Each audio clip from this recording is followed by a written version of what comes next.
కృష్ణ చరితము కాళీ అధ్యాయము కాళీయ మర్దనము ప్రారంభం. ఒకసారి గోపబాలకులు అందరితో కలిసి ఆటలాడుటకు వనమునకు శ్రీకృష్ణుడు ఒక్కడే వెళ్ళెను.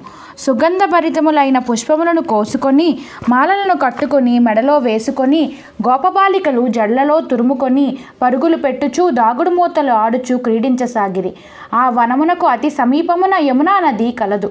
ఉవ్వెత్తున ఎగిసిపడుతున్న కెరటముల చేతను నురగల చేతను ఉత్సాహముతో త్రుళ్ళిపడుచు నవ్వుచున్నట్లు ఆ యమున కనిపించసాగినది.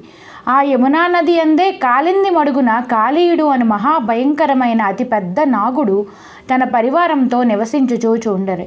అతని విషము చేత యమునా నది కలుషితమై మృత్యులోగిలి వరే మారెను. ఆ జలములు త్రాగుట వలన పశుపక్ష్యాది మానవులకు ప్రాణములు పోవుచూ ఉండెను. అందుచే ఆ మడుగు కడకు ఎవ్వరనూ పోకుండిరి. అతి రౌద్రముగా ఉన్న ఆ మడుగును చూసి ఆ పరమాత్ముడు